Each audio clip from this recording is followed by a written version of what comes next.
Let us talk about the different field. जैसे कि biotechnology in agriculture हम पढ़ रहे थे, अब हम पढ़ेंगे बायोटेक्नोलॉजी इन मेडिकल फील्ड। ठीक है, जैसे मैंने स्टार्टिंग में ही आपको बताया था कि उसको बोलते हैं रेड बायोटेक्नोलॉजी। ठीक है, रेड बायोटेक्नोलॉजी मतलब कि आप बायोटेक्नोलॉजिकल फील्ड को आप मेडिकल में यूज़ कर रहे हो बेटा, you are using in a medical field. So now we'll talk about the biotechnology for making medicines,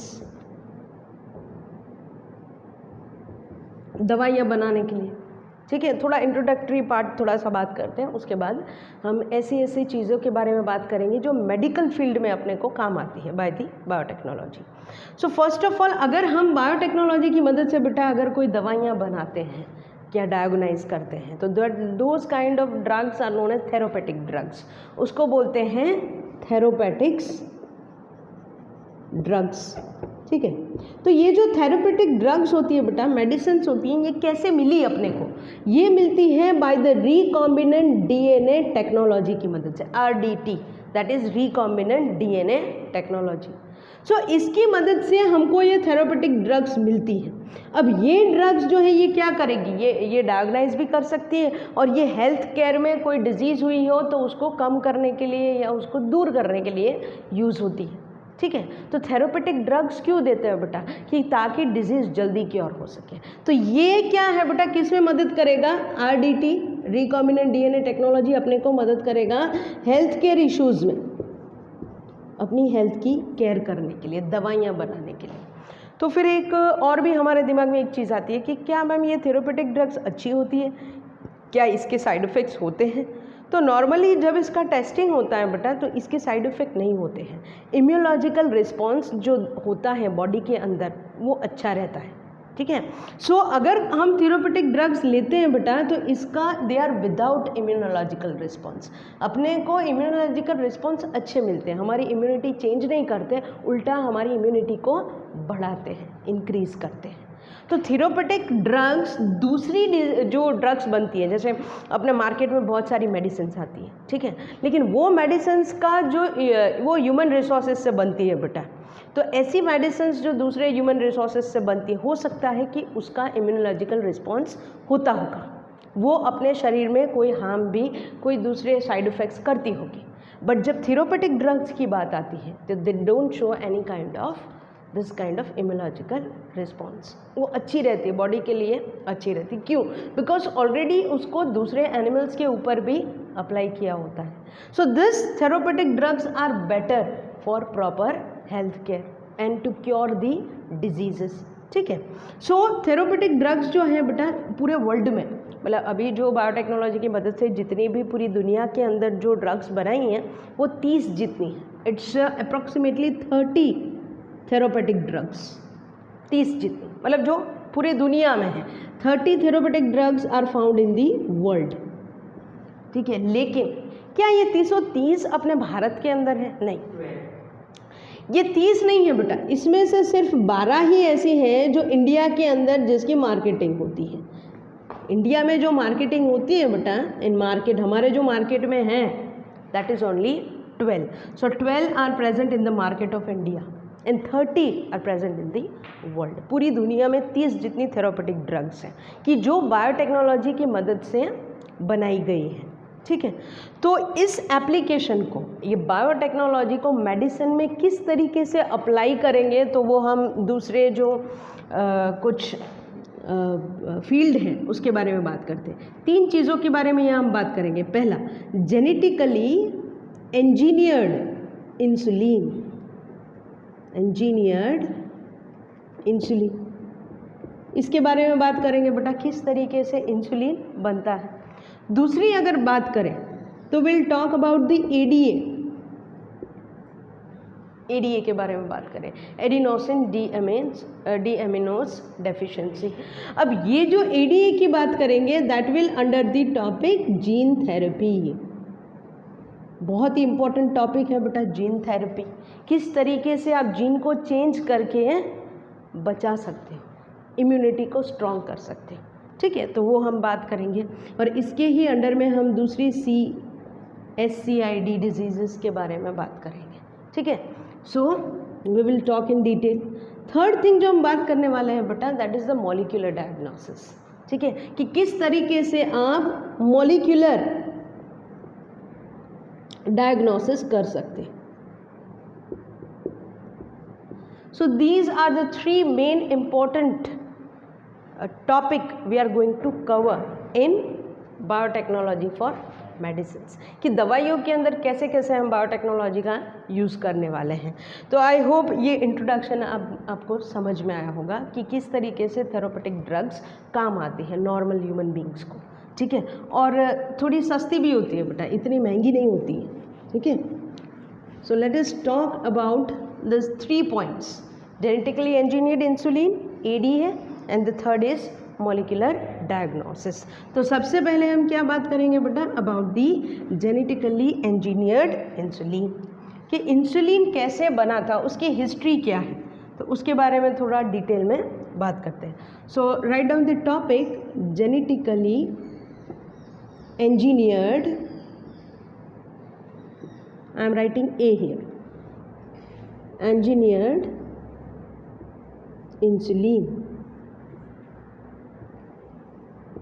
ठीक है, चलो आज से बहुत साल पहले, ठीक है, सबसे पहले जब इंसुलिन बनाने की कोशिश की थी, उस टाइम पे जो साइंटिस्ट थे that they were best and batting,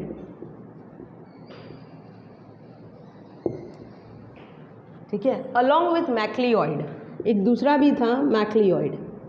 तो ये कुछ 3 साइंटिस्ट थे बेटा, इन्होंने शुरुआत की थी इंसुलिन को बनाने की। ठीक है, अब इंसुलिन क्या होता है, व्हाट इज़ द इंसुलिन? तो इंसुलिन एक हार्मोन्स है बेटा, एक हार्मोन है, और हार्मोन किससे बनता है?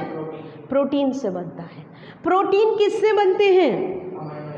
अमाइनो एसिड से। ठीक है, they are made up from, आप लिख भी सकते हो यहाँ पे, अमाइनो एसिड्स। चलो ये बेसिक तो आपको पता ही है कि hormones they act as a kind of enzymes. Enzyme कैसे काम करती है, सेम ऐसे हार्मोन भी काम करते हैं, एक्साइट करने के लिए भी करते हैं और कुछ कम इनहिबिट करने के लिए भी होते हैं। सो इंसुलिन किसके लिए है, क्यों हम इंसुलिन देंगे?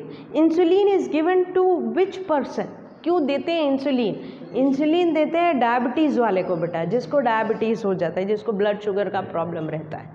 ठीक है, तो आपने earlier you have studied in 11th standard about the diabetes mellitus and diabetes insipidus. एक जो होता है वो किडनी के अंदर होता है रेगुलेशन के लिए, और दूसरा जो होता है वो शुगर लेवल के लिए होता है। तो इसको मेंटेन करने के लिए हम बाहर से इंजेक्शंस देते हैं इंसुलिन के। तो वो इंसुलिन बना कैसे? ठीक है, so the best and batting along with the MacLeod, इन तीनों ने क्या किया था, सबसे पहले इंसुलिन बनाने की शुरुआत की। तो इन लोगों ने किस में बनाया बेटा? They have taken the cell gene from the pancreas of islets from the dog. Dog का जो पैंक्रियाज होता है उसके आइलेट्स ऑफ लैंगरहैंस आपने पढ़ा होगा, जो सेल्स होते हैं पैंक्रियाज में, यस। तो उसमें से ये सारे लिए थे उन्होंने। ठीक है, उसके अंदर से सेल्स लिए और उसके अंदर से वो जीन कलेक्ट करने की कोशिश कर रहे थे ताकि इंसुलिन बना पाए। लेकिन अनफॉर्चुनेटली ये इतना सक्सेसफुल नहीं गया, it was not successful, not approved. इसको अप्रूव नहीं किया बेटा, कि डॉग वैसे है तो वो कुछ एलर्जी वगैरह दिखा रहा था, तो इसको स्टार्टिंग में कुछ उनके पास कोई प्रूफ नहीं था ऐसा, तो फिर अप्लाई नहीं किया, तो दिस वाज रिजेक्टेड। फिर क्या हुआ बेटा, थोड़े सालों के बाद वापस इंसुलिन बनाने का शुरू किया। तो अब वो लोग डॉग में से नहीं बनाते थे, अब उन्होंने इंसुलिन बनाने का काम किस में से किया बेटा? From the slaughtered cattle. अब आप पूछोगे मैडम ये स्लाउटर्ड कैटल्स क्या होते हैं? स्लाउटर्ड मतलब ऐसे कैटल्स जिसको मारा जाता है, उसको खाने के लिए, खाने के पर्पस से मारा जाता है या दूसरे कोई पर्पस से मारा जाता है। So these are the cattles और animals which are being killing for food purpose और डिफरेंट पर्पस। ठीक है, बहुत सारी चीज़ें मिलती है बेटा कैटल में से, तो उसकी वजह से उसको मार देते हैं, मारने के होते हैं। तो अगर मारने के हैं तो वो लोग क्या करेंगे कि इसके जो पैंक्रियाज होते हैं, स्लफर्ड कैटल्स के जो पैंक्रियाज होते हैं, उसमें से इन लोगों ने क्या किया बेटा, इंसुलिन जो है उसको एक्सट्रैक्ट किया, and they started giving the insulin to human beings. ये जो इंसुलिन था वो ह्यूमंस को देना चालू किया। अब प्रॉब्लम क्या हुई बेटा कि ये इंसुलिन किस में से लिया था, जो कैटल्स मारे जाने वाले थे, मारने के थे उसको स्लाउटर्ड बोलते हैं, ठीक है। तो अब ये इसको ह्यूमंस को दिया ना बेटा, तो क्या हुआ, ह्यूमंस के अंदर एलर्जी आ गई, अलग अलग तरीके के रिएक्शंस होने लगे। Allergy means reaction. तो ये ह्यूमन बीइंग ने क्या शो किया बेटा, दे स्टार्टेड शोइंग एलर्जी, अलग अलग टाइप की एलर्जी। उसको ब्रीदिंग में प्रॉब्लम होने लगी, ठीक है, किसी का बीपी बढ़ गया, किसी का बीपी कम हो गया। So there are lot of allergies occur in the human beings, ठीक है।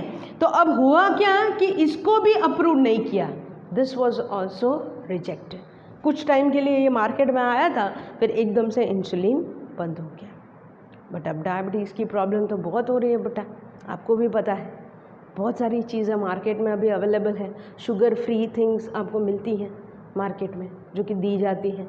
लेकिन जो ब्लड, जो जिस बंदे को प्रॉब्लम है, जिस इंसान को प्रॉब्लम है, वो क्या करेगा, they have to take the injections, ठीक है। और वो भी क्या होते हैं, 2 दिन में लेते हैं, 3 दिन में लेते हैं, इस तरीके से इंजेक्शंस लेने पड़ते हैं। लेकिन ये इंसुलिन की वजह से क्या हो रहा था बेटा, एलर्जी हो रही थी, करना क्या है, ठीक है। तो उसी दौरान, तो after talking about this history, अब हम आते हैं कि इंसुलिन आया कैसे। अभी जो मार्केट में जो इंसुलिन मिल रहा है बायोटेक्नोलॉजी की मदद से, वो कैसे मिलता है, कैसे बनता है और किस तरीके से वो आया, ठीक है। सो इन 1983 की साल थी बेटा, उस टाइम पे एक कंपनी आई थी, ठीक है। और वो कंपनी कैसी थी, अमेरिकन कंपनी थी, अमेरिकन कंपनी हैज़ केम। अब ये कंपनी क्या करती थी बेटा, उन्होंने सबसे पहला इंसुलिन बनाने की कोशिश की, ठीक है। सबसे पहला इंसुलिन जो बनाया वो अमेरिकन कंपनी ने बनाया, और उसका नाम था Eli Lilly. So Eli Lilly is the company who made the first insulin which was approved by the government.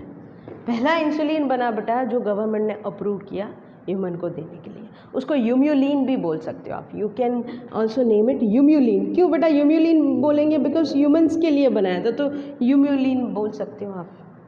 लेकिन अब insulin banana it's not a easy task, ठीक है। तो ये जो इंसुलिन बना, ये इम्यूलिन बना, ये किस तरीके से बना, तो इन लोगों ने क्या किया, this American company has used biotechnology. इसने क्या यूज़ किया बेटा, बायोटेक्नोलॉजी। तो बायोटेक्नोलॉजी की मदद से इसने इंसुलिन बनाने की कोशिश की। अब इंसुलिन जो स्ट्रक्चर होता है, ठीक है, वो कैसे बनता है, जैसे मैंने पहले भी बात की बेटा, इंसुलिन जो बनता है वो किस तरीके से बनता है, बाय दी अमीनो एसिड्स। तो आपको पता है कि अमीनो एसिड्स होते हैं, सपोज कि ये एक अमीनो एसिड है, ठीक है, this is the amino acid chain. तो ऐसी 2 चेन ली बेटा, ए चेन एंड बी चेन, ठीक है। तो ए चेन थी वो 21 अमीनो एसिड्स की थी, तो बी चेन जो थी वो 30 अमीनो एसिड्स की थी। ऐसी चेन इकट्ठा हुई। अब इकट्ठा होने के लिए भी क्या होता है, इनके बीच में क्या होता है बेटा, बॉन्डिंग होता है, ठीक है। तो इनके बीच में सल्फर का बॉन्डिंग था, सल्फर बॉन्डिंग इज देयर, ठीक है, सल्फर का double bonding. So disulphide bond which join this, question भी पूछते हैं बेटा कि अमीनो एसिड्स को ज्वाइन करने के लिए कौन सा एलिमेंट या कौन सा मिनरल यूज़ होता है, तो दैट यू कैन से सल्फर, ठीक है, ऐसे क्वेश्चंस भी होते हैं। तो डाइसल्फाइड, 2 सल्फाइड के बॉन्ड्स, तो इस तरीके से बनता है ये प्रॉपर इंसुलिन। अब बनाया कैसे, तो बायोटेक्नोलॉजी की मदद से उन्होंने क्या किया बेटा, दे टेकन अ बैक्टीरिया। उन्होंने कौन सा बैक्टीरिया लिया, E coli bacteria, Escherichia coli bacteria, ठीक है। तो सपोज कि ये अपने पास बैक्टीरिया है, ठीक है। और ये अपने पास कौन है बेटा, ह्यूमंस है, ठीक है। अब ह्यूमंस के पास, अब ह्यूमंस क्या करता है, वो इंसुलिन ह्यूमन के अंदर भी बनता है ना, नेचुरली जो बनता है, सारे लोग थोड़ी इंजेक्शंस लेते हैं, तो वो बनने वाला जीन इसके पास होगा, ह्यूमंस के पास होगा। तो सपोज कि ये वो जीन है बेटा, this is the gene which is present in the humans. अब क्या किया, ये बैक्टीरिया के पास क्या होता है बेटा, बैक्टीरिया के पास प्लाज्मिड होता है, दिस इज द प्लाज्मिड। तो क्या किया, इस प्लाज्मिड को निकाला, यहाँ से इस जीन को निकाला बेटा। निकालने के लिए क्या यूज़ करते हैं, restriction enzyme, very good, restriction enzymes, इसकी मदद से उसको कट किया बेटा।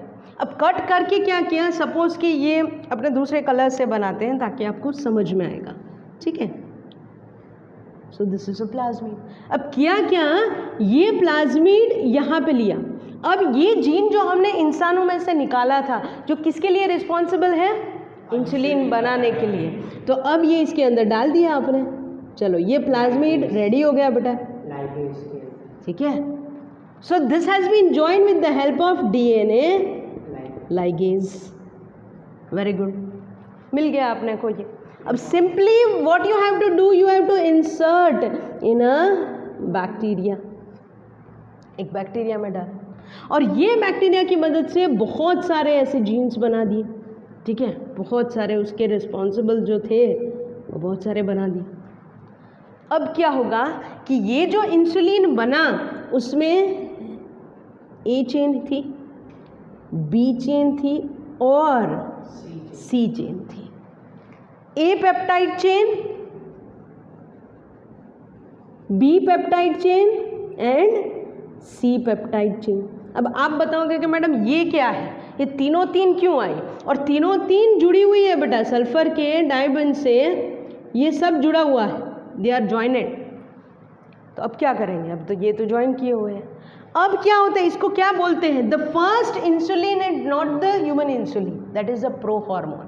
इसको क्या बोलते हैं बेटा, prohormone, proinsulin, this is the prohormone, और you can say proinsulin. Insulin बनने से पहले इंसुलिन कैसा है, तो इंसुलिन बनने से पहले इंसुलिन में 3 अमीनो एसिड की चेन है, ए बी और सी। जो सी होती है ना बेटा, वो भी 31 अमीनो एसिड्स की बनती है, 31 या 32 अमीनो एसिड्स की होती है सी वाली। अब क्या हुआ कि ह्यूमन इंसुलिन बनाने के लिए किसको हटाना पड़ेगा बेटा, सी को हटाना पड़ेगा। C peptide will be free, तो अगर आप सी पेप्टाइड को फ्री कर दोगे तो आपको क्या मिल जाएगा, ह्यूमन इंसुलिन। तो अगर प्रो इंसुलिन में आपको ये बनाना है तो what you will do, you will remove the C peptide chain. अब सी पेप्टाइड चेन को रिमूव कर दो बेटा, आपको क्या मिल जाएगा, you will get the proper insulin. इस तरीके से बनता है इंसुलिन, ठीक है। तो एक ई कोलाई बैक्टीरिया की मदद से आप इंसुलिन बना रहे हो। अब आप इंसुलिन को डाल दो किसी इंसान के अंदर, तो ऑटोमेटिक वो इंसुलिन बनने लगेगा, ठीक है। सो इस तरीके से ये अमेरिकन कंपनी पहली ऐसी थी कि जिसने इस तरीके से इंसुलिन को बनाया। बट किस तरीके से बनाया बेटा, बाय बायोटेक्नोलॉजी, क्योंकि पहले बायोटेक्नोलॉजी आया ही नहीं था, उसके बाद माइक्रो ऑर्गेनिज्म को यूज़ किया, और उसके बाद पहले तो ये लोग क्या करते थे, अपने इधर बात की, पहले डॉग में से निकाला तो वो सही से काम नहीं किया, फिर जो कैटल्स जो थे उसमें से निकाला तो उसमें एलर्जी होने लगी, तो इसको अब क्या ऐसा तो क्या करें कि ये अच्छा हो जाए। तो then American company has doing such a kind of research, और एक अच्छा वाला इंसुलिन मिल गया, ठीक है। So this was about the genetically engineered insulin. Now let us learn about the another benefits regarding the medicine. एक हमने बात की किसकी, जेनेटिकली इंजीनियर्ड इंसुलिन। अब आपको पता चल गया होगा किस तरीके से इंसुलिन बना by the company, American company, that is Eli Lilly. अब बात करते हैं बेटा जीन थेरेपी, बहुत ही इम्पोर्टेंट टॉपिक है जीन थेरेपी, ठीक है। पहली चीज़ तो ये समझना पड़ता है कि जीन थेरेपी है क्या। जीन थेरेपी मतलब हमारे शरीर के अंदर, जैसे मैंने आपको बताया कि जैसे जैसे टाइम जाता है म्यूटेशन होते हैं, ठीक है, चेंज होता है। तो कुछ चेंजेस हमारे लाइफ टाइम में होते हैं, कुछ चेंजेस हमको हमारे बर्थ टाइम से मिलते हैं, मतलब कि हमारे पेरेंट्स से हमको हेरिडिटी में मिलते हैं, मोस्ट ऑफ टाइम ऐसा होता है कि कुछ जीन्स हमारे बदल जाते हैं अपने पेरेंट्स में से, ठीक है। तो कुछ तरीके के जीन का डिफेक्ट हमारे शरीर में बर्थ के टाइम पे होता है। जीन थेरेपी किस लिए यूज़ होती है कि अगर हमारे अंदर अगर कोई एम्ब्रियो स्टेज पे, ठीक है, अगर वो बच्चा है एम्ब्रियो स्टेज में है, कि वो चाइल्ड है, कि अगर वो कोई यंग वंस हैं, तो इनके अंदर जो इनके जीन होते हैं वो कैसे जीन होते हैं बेटा? डिफेक्टिव जीन होते हैं। सारे जीन डिफेक्टिव नहीं होते, कुछ कुछ डिफेक्टिव जीन होते हैं। तो इस डिफेक्टिव जीन को निकालना पड़ता है और उसकी जगह पे अच्छे जीन डालने पड़ते हैं। So we have to remove this defective gene and we have to insert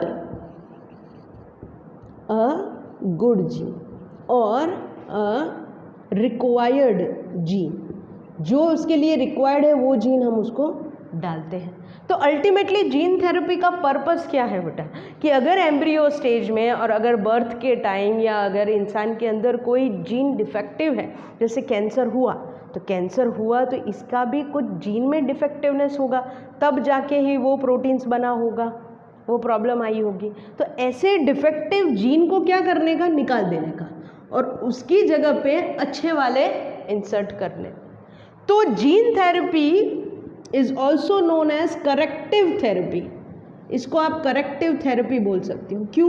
क्योंकि गलत जीन जो कि हमारे बॉडी में ज़रूरत नहीं है, हम उसको निकाल रहे हैं और अच्छे वाले जीन बॉडी में डाल रहे हैं। तो that is a gene therapy. अब मोस्ट ऑफ क्या होता है बेटा? अगर जीन को चेंज कर देते हैं तो हमारी इम्यूनिटी में फ़र्क होता है, हमारा इम्यूनोलॉजिकल रिस्पॉन्स बदल जाता है, ठीक है। हमारे बॉडी में जो एंटीबॉडीज़ बनने होते हैं वो नहीं बनते हैं, तो अल्टीमेटली हमारे बॉडी के ऊपर इफ़ेक्ट होता है। तो ऐसी जो डिजीज़ होती हैं कि जो जीन थेरेपी से क्योर करते हैं, मोस्टली उसको बोलते हैं सिड। इसका मैं पूरा नाम आपको बताती हूँ, severe combined immunological deficiency.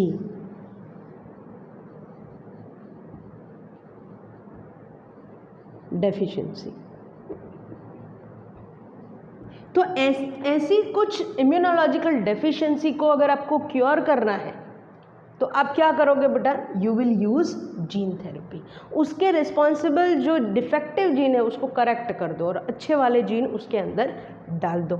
So the seed जो है सीवियर कंबाइंड इम्यूनोलॉजिकल डेफिशिएंसी, इसका ही एक एग्जाम्पल के बारे में आज बात करने वाले हैं, and that is ADA. ADA का फुल फॉर्म क्या है बेटा? एडिनोसिन डीअमाइनेज डेफिशिएंसी, ठीक है। तो ये डेफिशिएंसी किसको होती है? एम्ब्रियो स्टेज में या बर्थ के टाइम पे ये जेनेटिक होती है, मतलब हेरिडिटी में से मिलती है, ठीक है।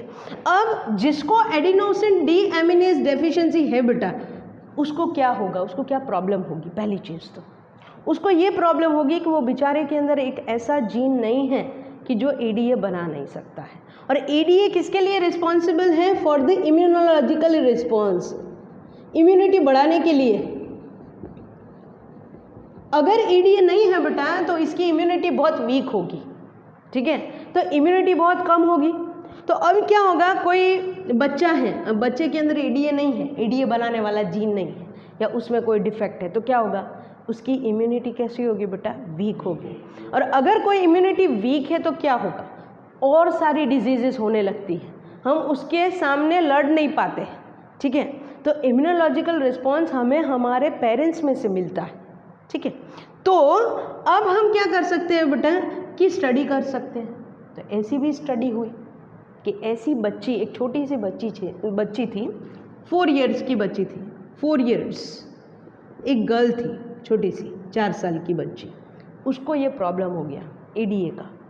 उसके शरीर के अंदर इसके लिए जो जीन थे बेटा, एडीए के जीन, उसमें डिफेक्ट था, उसको ये डेफिशिएंसी थी। तो उसको क्योर करना था, तो डॉक्टर इसके ऊपर रिसर्च करने लगे कि किस तरीके से हम इसको अच्छा कर सकते हैं, ये बच्ची की इम्यूनिटी कैसे बढ़ा, क्योंकि वो बच्ची को इतनी सारी डिजीज़ हो रही थी, एक के बाद उसका बॉडी जो था वो रिस्पॉन्स ही नहीं कर पा रहा था। तो डॉक्टर्स ने मिलके, जो रिसर्चर्स थे उन्होंने मिलके ईडीए को किस तरीके से हम क्योर कर सकते हैं।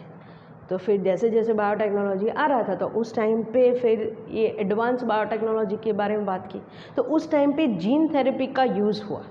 बट वो यूज़ करने से पहले इन लोगों ने बहुत सारे एक्सपेरिमेंट्स किए उसके ऊपर। तो सबसे पहले जो ईडीए को क्योर करना था, ठीक है, टू क्योर दी ईडीए उन्होंने क्या किया। सो टू क्योर दिस ईडीए सबसे पहले उन्होंने एक थेरेपी की, दैट इज रिप्लेसमेंट थेरेपी। ठीक है, अब रिप्लेसमेंट में नाम से ही आपको पता चल रहा है रिप्लेसमेंट, तो जो कोई ऐसी चीज़ है कि जो रिप्लेसमेंट कर दिया, मतलब उन्होंने बाहर से कोई चीज़ अंदर डाल दी, जैसे बाहर से कोई ऐसा इंसर्ट कर दिया जो ईडीए बनाता हो, ठीक है, लेकिन वो परमानेंट क्योर नहीं है, वो थोड़े टाइम के लिए आप ऐसा कुछ एंजाइम डाल दो कि वो ईडीए बना दे, महीने के लिए, 2 महीने के लिए, 3 महीने के लिए। So replacement theory has been used. Second थी कि रिप्लेसमेंट ऑफ बोन मैरो और transplantation of the bone marrow. तो ऐसा बोला गया कि जो उसका बोन मैरो है उसका ट्रांसप्लांटेशन कर दे। ये दोनों चीज़ें की, बट ये चीज़ें क्या थी, सक्सेसफुल थी बेटा, क्योर करती थी, लेकिन वो बच्ची में क्या, आप छोटी सी बच्ची हैं, उसको बार बार तो आप बोन मैरो निकाल के फिर डालो ऐसा तो नहीं कर सकते, ठीक है, इट्स नॉट पॉसिबल, तो वो तो परेशान हो जाएगी उसके अंदर। तो so this was not the completely cure, this is not the process, replacement theory करो या ट्रांसप्लांटेशन ऑफ बोन मैरो करो, ये कंप्लीट उसका क्योर नहीं था, ठीक है, ये परमानेंट सोल्यूशन नहीं था, ये टेम्पररी क्योर था, क्योर हो जाता था बेटा, but this was the temporary healing, ठीक है, थोड़े टाइम के लिए अच्छा हो गया, फिर क्या, ये तो परमानेंट प्रॉब्लम हो गई, ईडीए तो बनने वाला ही नहीं है। तो अब थोड़ा टेंशन में आए ये लोग।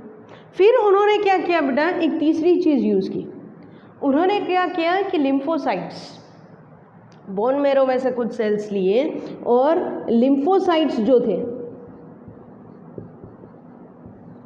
आपने ऑलरेडी लिम्फेटिक सिस्टम पढ़ा हुआ है, लिम्फेटिक ग्लैंड्स पढ़े हुए हैं, प्राइमरी ऑर्गन्स, सेकेंडरी ऑर्गन्स, ठीक है, तो लिम्फोसाइट्स लिए, उसको कल्चर किया बेटा, बाहर एक प्लेट ले ली, उसके अंदर ये लिम्फोसाइट्स को कल्चर किया, और इसके अंदर वो बोन मैरो के सेल्स जो ये ईडीए बनाने के लिए जो रिस्पॉन्सिबल थे वो इधर डाल दिए, ठीक है, अब इसमें डाल दिए, और ये किस में इंजेक्ट किया बेटा, वो बेबी के अंदर इंजेक्ट किया, ठीक है,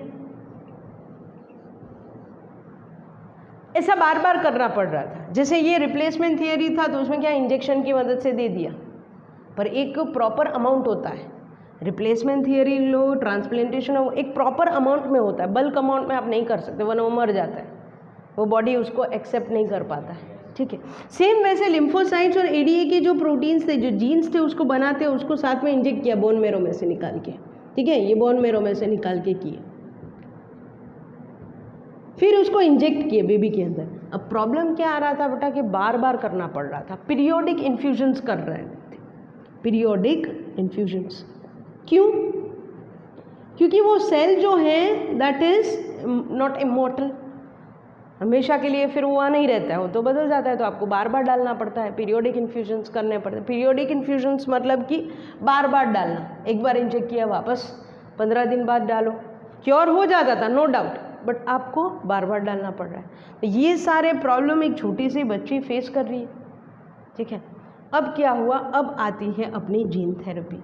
now they have a important conclusion कि ये छोटी सी 4 साल की बच्ची में ये डिज़ीज़ को कैसे क्योर किया जाए। तो अब उन्होंने क्या किया बेटा, उन्होंने जब वो एम्ब्रियल स्टेज था, जब वो बच्चा बर्थ लेता है, उस टाइम पे वो एम्ब्रियोनिक फेज में होता है, एम्ब्रियोनिक डेवलपमेंट आपने पढ़ा होगा ह्यूमन रिप्रोडक्शन में, ठीक है। तो गैस्ट्रुलेशन है, ब्लास्टुलेशन है, जब वो बनता है तो ये लोग ने क्या किया कि ऐसे जीन जो एडीए के लिए बनाने के लिए रिस्पॉन्सिबल जीन थे, ये जीन को कब इंसर्ट किया बेटा? इन दी एम्ब्रियोनिक स्टेज, इन दी एम्ब्रियोनिक स्टेज, ठीक है। तो जब वो बच्चा अभी, ये सपोज कि एम्ब्रियोनिक स्टेज है ह्यूमंस का, ठीक है, तो इस टाइम पे ये जीन जो एडीए बनाते थे इसमें नहीं थे, डिफेक्टिव थे, ठीक है। तो इसमें ये जीन इंसर्ट कर दिया एम्ब्रियोनिक स्टेज में। अब क्या होगा? अब वो परमानेंटली क्योर हो गया। क्यों? क्योंकि वो जीन कौन से स्टेज में डाले गए बेटा?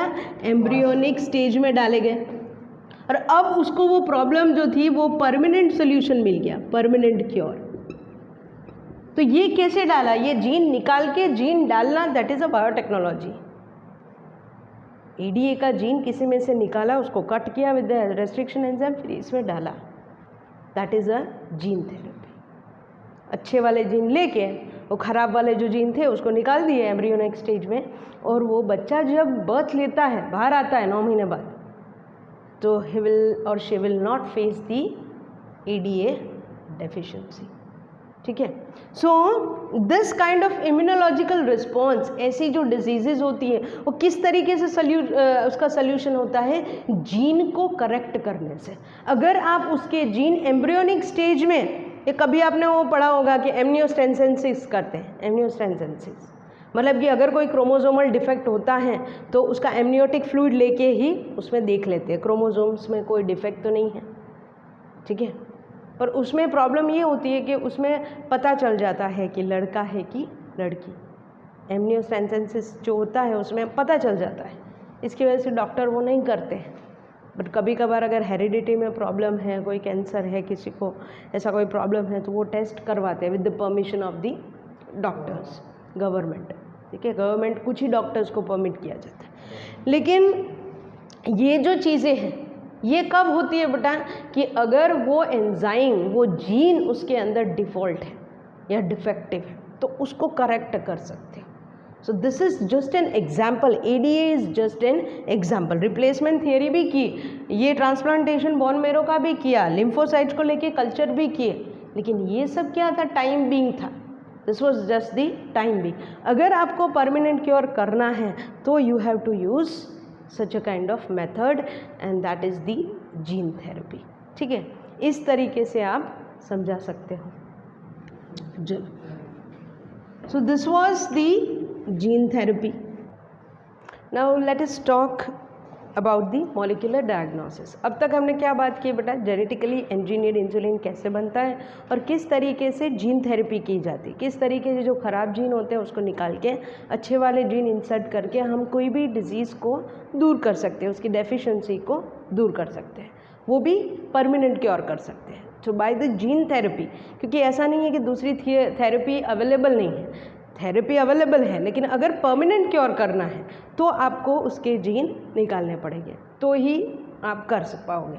तो इस तरीके से सीवियर कंबाइंड जो इम्यूनोलॉजिकल रिस्पॉन्स होते हैं या डिजीज़ होती है उसको आप क्योर कर सकते हो।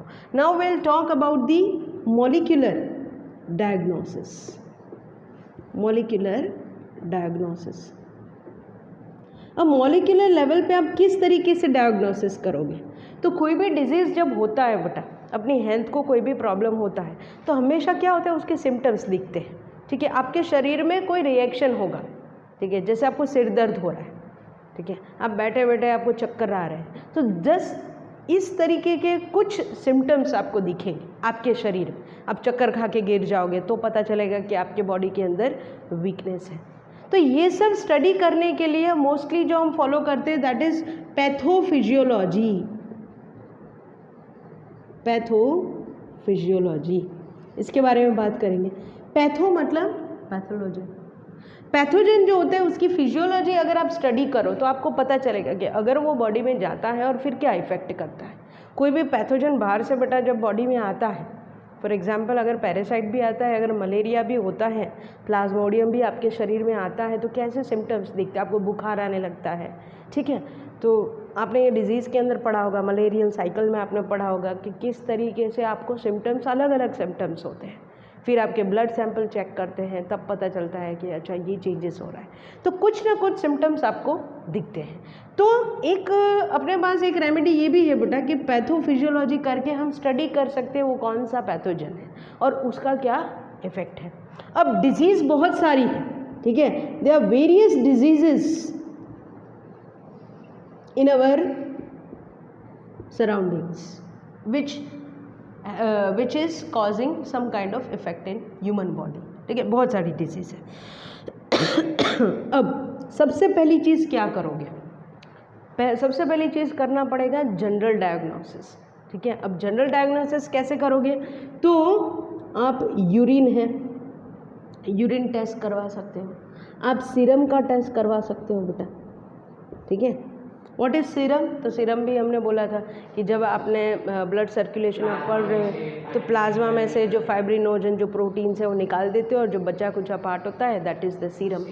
तो यूरिन टेस्ट है, सीरम टेस्ट है, ये नॉर्मल है बेटा, ठीक है। जब आप ब्लड टेस्ट करवाते हो तो उसमें कितने WBC है, कितने प्लेटलेट्स हैं, तो ये सब क्या है, these are the urine test, serum test, ये क्या है बेटा, बिगिनिंग डायग्नोसिस है। अगर कोई चीज़, कोई डिजीज़ आपको होती है तो आप यूरिन है, सीरम है, ये टेस्ट करवा सकते हो इन द बिगिनिंग स्टेज, ठीक है। फिर आप क्या कर सकते हो बेटा, after doing all this thing, जो पैथोजन है, ये पैथोजन अगर इफेक्ट किया है बॉडी में तो उसकी वजह से कुछ साइंस एंड सिम्टम्स आपको दिखेंगे, ठीक है। तो ये सिम्टम्स कैसे होंगे बेटा, पहले ही इफेक्ट में हो जाएंगे। कोई पैथोजन अगर बाहर से आपके शरीर में आता है तो वो पहले क्या शो करेगा, प्राइमरी सिम्टम्स, उसके बाद वो अपना इफेक्ट जैसे जैसे उसका कंसंट्रेशन बढ़ने लगेगा बॉडी के अंदर वैसे वैसे वो अपने को हार्म करेगा। तो सबसे पहले आपको क्या दिखेंगे, कुछ साइंस और सिम्टम्स दिखेंगे। ये कैसे दिखेंगे बेटा, at the primary level, primary symptoms दिखेंगे, ठीक है। तब इस पैथोजन का कंसंट्रेशन कैसा होगा बॉडी के अंदर, लो होगा। So during the low concentration कैसे सिम्टम्स दिखेंगे बेटा, प्राइमरी सिम्टम्स, ठीक है। लेकिन जैसे जैसे इस पैथोजन का कंसंट्रेशन बढ़ने लगता है, द कंसंट्रेशन गेट इंक्रीज, तो क्या होगा, वो बीमारी लगने लगेगी, तो वो कैसा हो जाएगा, सीवियर डिजीज हो जाएगा बेटा। फिर उसको डायग्नोज करना बहुत ही मुश्किल हो जाएगा। तो जब पहले स्टेज में अगर आपको पता चलता है कि कोई पैथोजन, जैसे अपने को नहीं कुछ फुंसी हो जाती है, ऐसा कुछ हो जाता है, मतलब या स्वेलिंग हो जाता है, तो अपने को लगता है कि हाँ कुछ कीड़े ने, रात को अगर आप ड्राइविंग कर रहे हो तो कीड़े वीड़े ने अगर आपको काट लिया, ठीक है, बाहर से, तो कोई फूल जाता है या ब्लड निकल जाता है या कुछ आपको सिम्टम्स दिखेगा।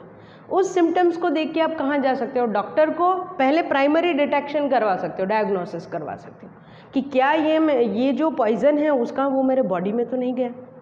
So you can do the urine और सीरम टेस्ट करवा सकते हो, या प्राइमरी सिम्टम्स के ऊपर डॉक्टर के पास जाके डायग्नोसिस करवा सकते हो, ठीक है। So these are the primary stage. अब ज़्यादा हो गया, सपोज कि अगर किसी को HIV है, यू कैन से एड्स, ठीक है, HIV virus which cause a AIDS आपको पता है, enzyme link immunosorbent acquired immunodeficiency syndrome, ठीक है। तो इसको अगर आपको ट्रीट करना है बेटा तो आप कैसे करोगे, so you have a molecular diagnosis, उसके लिए आपके पास टेक्नोलॉजी है, ठीक है, मॉलिक्यूलर टूल्स हैं, उसको आप यूज़ कर सकते हो। अब मॉलिक्यूलर टूल्स आपको पता है कौन से लेवल पे काम करते हैं, बायोटेक्नोलॉजी में जीन लेवल पे काम करते हैं डायग्नाइज करने के लिए। So we have different tools like you can use PCR, पहली चीज़ polymerase chain reaction, polymerase chain reaction use करके आप HIV है, एड्स है, ऐसे को डिटेक्ट कर सकते हो, DNA को डिटेक्ट कर सकते हो, फिर अच्छा वाला जो है उसको रख सकते हो, जो बुरा वाला है उसको निकाल सकते हो।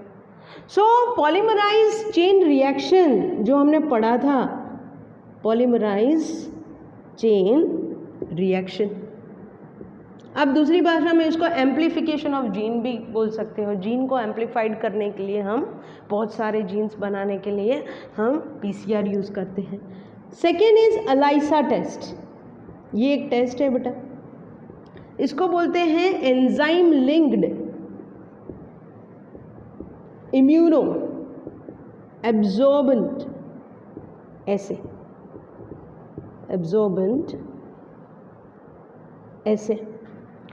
एलाइसा टेस्ट में क्या होता है, सिंपल सा है, एंजाइम और एंटीबॉडी का रिएक्शन होता है उसके अंदर, और एंजाइम और एंटीबॉडी का वो सैंपल लेते हैं और वहाँ पे एंजाइम और एंटीबॉडी का रिएक्शन करवाते हैं, और उसके ऊपर से पता चलता है कि भाई उसको HIV है कि कोई और डिजीज़ है। तो मेनली अगर कोई पैथोजन है, ठीक है, तो उसके अगेंस्ट में अगर उसका एंटीबॉडी उसके शरीर में दिया जाए तो वो रिएक्ट करेगा। तो these are different molecular diagnosis test, PCR कराओ, एलाइसा टेस्ट कराओ, ये सब करा सकते हो। एक तीसरा भी है इसके अलावा, the third thing is that auto radiography. Auto radiography, इसमें क्या होता है बेटा कि कोई भी DNA होता है, उसका टुकड़ा होता है, उसको आप उसको रेडियो एक्टिव प्रोब बोल सकते हो, ठीक है। उसको DNA को आप किसी आइसोटोप रेडियो एक्टिव मटीरियल के साथ उसको बाइंड करते हो, ठीक है, और फिर उसको इंसर्ट करते हो एज अ क्लोन। क्लोन कैसा होता है उसमें, तो अगर कोई क्लोन बनाते हो उसमें उसको रेडियो एक्टिव प्रोब को DNA के टुकड़े को, DNA भी हो सकता है, RNA भी हो सकता है, वो कॉम्प्लीमेंट्री DNA हमने किस में डाला, किसी एनिमल के अंदर डाला। अब वो एनिमल में जो सब्सटेंस रिस्पॉन्सिबल है उसके लिए, वो डिजीज़ करने के लिए, अगर वो म्यूटेड हो गया है, वो क्लोन अगर म्यूटेड हो गया है, तो फिर वो अपना जो रेडियो एक्टिव प्रोब है उसकी वजह से वो फोटोग्राफिक प्लेट के ऊपर एक्सप्रेस नहीं होता है। क्यों? क्योंकि वो म्यूटेड जीन के लिए वो वाला रिस्पॉन्सिबल जीन उसके अंदर नहीं होता है, ठीक है। सो फॉर एग्जाम्पल अपने पास कुछ ऐसा DNA का टुकड़ा है, DNA या RNA के प्रोब्स हैं, टुकड़े हैं। तो ये जो रेडियो एक्टिव प्रोब होता है, रेडियो एक्टिव मटीरियल के साथ जो इसको जोड़ते हैं, कॉम्प्लीमेंट्री भी बोल सकते हो, कॉम्प्लीमेंट्री DNA, इसकी मदद से आपने क्या बनाया बेटा, क्लोन के अंदर जब आप इसको डालते हो, ये टुकड़ों को आपने डाल दिया, ये कैसा टुकड़ा है कि जो तुरंत बता देगा कि भाई अंदर अच्छे वाले जीन है कि म्यूटेड जीन है। जैसे आपने क्लोन में डाला, अब वो ये जो क्लोन है ये कोई भी हो सकता है, कोई एनिमल्स हो सकता है, कोई ऑर्गेनिज। अब इसके अंदर सपोज की म्यूटेशन है, कोई भी म्यूटेड जीन है, तो ये म्यूटेड जीन जो होगा, ये म्यूटेड जीन उस पर नहीं दिखाएगा, किसके ऊपर, फोटोग्राफिक प्लेट के ऊपर। सपोज ये प्लेट है जिसके अंदर अपने जैसे जेल इलेक्ट्रोफोरोसिस है, तो उसमें कैसे आप DNA का सीक्वेंस देख सकते हो, वैसे फोटोग्राफिक प्लेट के ऊपर ये म्यूटेड जीन नहीं दिखेगा क्लोन का। क्यों नहीं दिखेगा? क्योंकि हमने उसमें क्या डाला हुआ है बेटा, रेडियो एक्टिव मटीरियल डाला है। Radio active material muted gene के लिए नहीं है, पता चला। तो वो इसमें नहीं दिखेगा, ये म्यूटेड जीन, सपोज कि ये सीक्वेंस है, दिस इज 1, दिस इज 2 और दिस इज 3, तो ये 2 वाला पार्ट नहीं दिखेगा, ये म्यूटेड जीन है। क्यों नहीं दिखेगा? क्योंकि हमने इसमें क्या इंसर्ट किया है, रेडियो एक्टिव प्रोब डाला है, और वो म्यूटेड जीन वाला नहीं दिखा रहा था। तो अगर इसमें कोई डिफेक्ट है तो वो चीज़ इसके ऊपर नहीं दिखेगी, तुरंत पता चल जाएगा ये 2 वाला कहाँ गायब हो गया। तो इसके ऊपर से आप क्या कर रहे हो, यू आर डिटेक्टिंग, ठीक है, कि पूरा आपने फोटोग्राफिक प्लेट पे सब आ गया बेटा, लेकिन म्यूटेटेड जीन ही इसके ऊपर नहीं दिखा है, ठीक है। म्यूटेड जीन क्यों नहीं दिखा? क्योंकि ये प्रोब में क्या दिखेगा, अच्छा वाला ही दिखेगा, म्यूटेड वाला नहीं दिखेगा।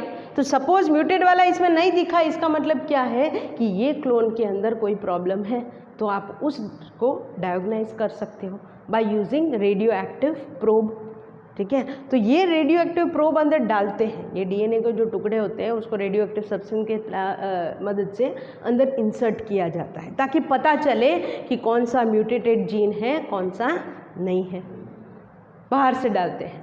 इसको बोलते हैं ऑटो रेडियोग्राफी, ठीक है। तो इस तरीके से बेटा अपने पहले तो डिटेक्ट करो, डायग्नाइज करो, उसके बाद PCR है, एलाइसा टेस्ट है, तो ये सब ऑटो रेडियोग्राफी है, इसकी मदद से आप डायग्नाइज कर सकते हो। So this is the topic molecular diagnosis. Now till now we have talked about the biotechnology in agriculture and biotechnology in medicines. Now after that, by studying